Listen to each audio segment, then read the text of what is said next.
Hi, I'm Trish. Welcome back to my channel. Tonight we are making shepherd's pie. It is really cold here in the Pacific Northwest this weekend, so this is going to be the best dish to warm us up. I am using things that I had left over in my fridge and freezer, and I'm going to put it all in a pie crust. I'm going to show you how to make pie crust that gets raves. People will crave it. There is a secret to it. I'm actually using a store-bought crust. You want to take this out of the refrigerator, not the freezer, but the refrigerator, and let it sit on the counter for about 30 minutes and warm up to room temperature. It will unroll in a much neater fashion. I've also got some leftover mashed potatoes from last night. I've got broccoli, peas, some sweet onion, and carrots. This is an egg that I've scrambled. The first step, we are going to pre-bake our pie crust. Let me show you how to prepare that.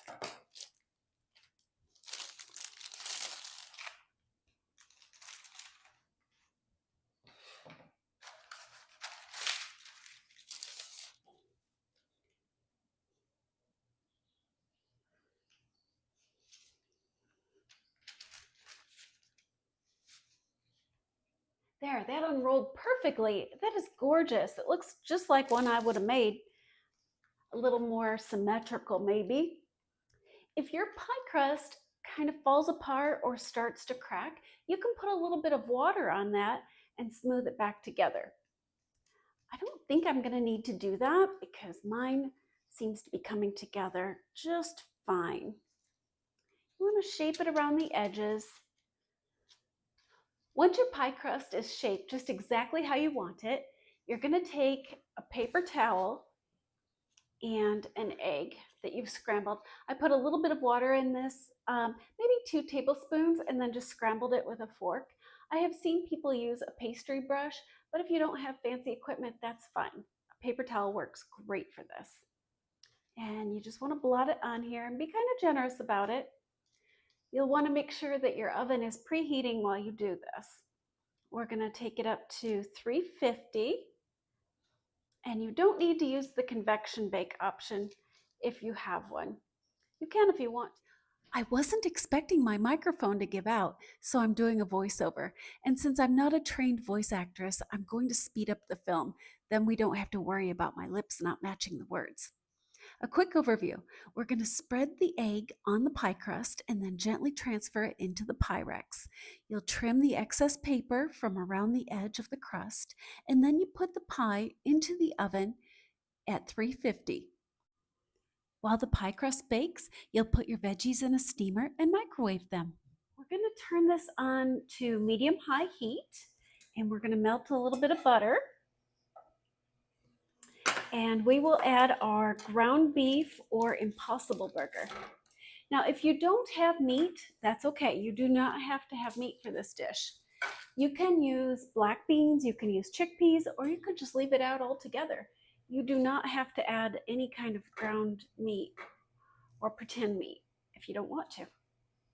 There have been times where we've been broke or low on groceries, and I make it with just the vegetables that I pulled out of the garden. And it's really delicious that way. In a later episode, I'll show you how to make your own pie crust too.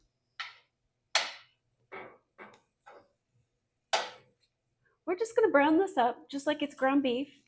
And when it's nearly brown, we'll add the onions. While we wait for this meat to brown, I'm going to show you the pie crust. Look at that. The bottom kind of rises a little bit, and it's not doughy. It's dry, like bread, but it's not brown yet. So I'm going to give this about 1 more minute, and then I'm going to pull it out, and then we'll fill it. Impossible Burger really impresses me. It browns up really similar to regular ground beef. The only thing I don't like about it is the smell when it's raw. That's kind of gross, if we're being honest. But once you cook it, it's great. It looks right, it smells right, it browns right. I've even put it on the grill. Here we go. These all steamed up nicely. And I like to have a little bit of brown on the vegetables. It's probably not necessary. I just think it's a better aesthetic.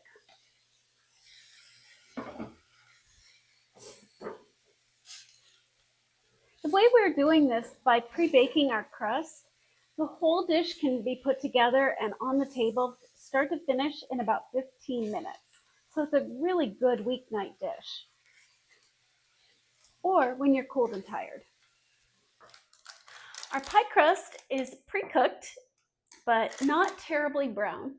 And we've also pre-cooked the center, which is our pretend meat and our vegetables. So we're going to add this to the pie crust.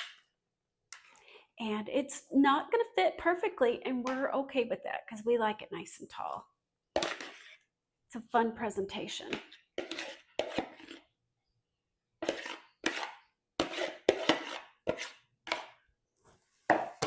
Okay, I'm going to pack this down with a large spoon. We kind of want the ingredients to stick together.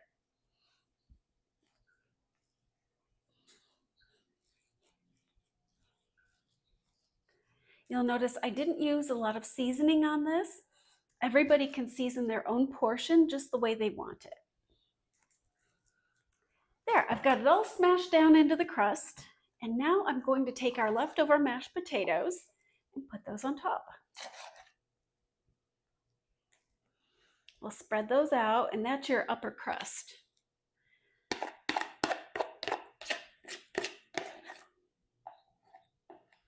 If you're worried about gluten and you're using that expensive cassava flour to make a gluten-free crust, you can make the potatoes be the upper crust of your pot pie. I'm going to wet my spatula down because the mashed potatoes are a little sticky, and this helps me to spread it a little more evenly over the top.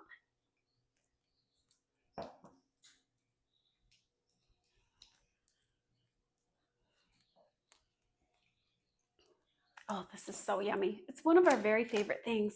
It's so cold out tonight, and it's been pouring buckets all day. I did not let that deter me. I took my dog and went for a walk at Fort Stevens. I wanted to look at the king tides. The king tides happen 3 times a year, usually November, December, and January.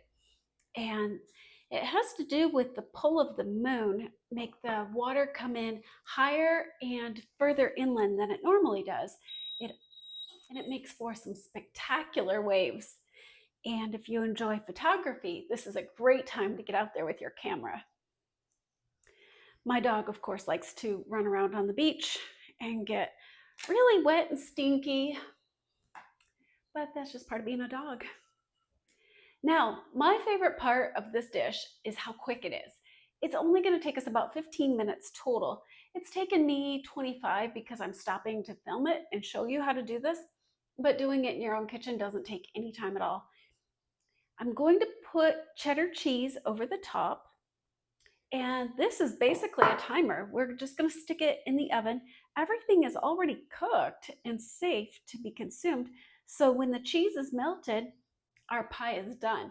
And what we're going to do while that bakes is make some gravy in our skillet that we use to brown the meat. If you used real meat, there's probably drippings left over. Save those, and I'll show you how to make gravy using flour. If you used a vegetarian meat like I did, just get a little bit of butter or some oil, and we'll make it with that. Here we've got our skillet that we use to fry up our vegetables and our Impossible Burger. Impossible Burger doesn't have any grease in it at all, so there's no drippings as there would be if you were frying beef or pork. Since we don't have any drippings to use, I'm going to use butter. And you can use a plant-based butter if that's more consistent with your dietary preference. I'm going to roll this around. Then I'm going to add 2 or 3 spoonfuls of flour.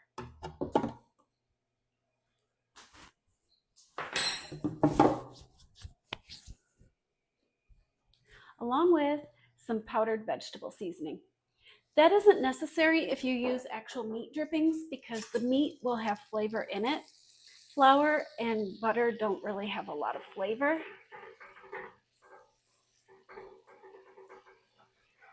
So we're going to brown the flour. That's what we're doing with the butter.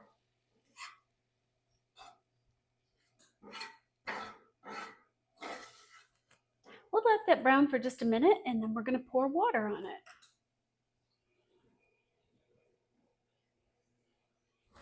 Meanwhile, our shepherd's pie is almost ready. These are timed to come out at about the same time.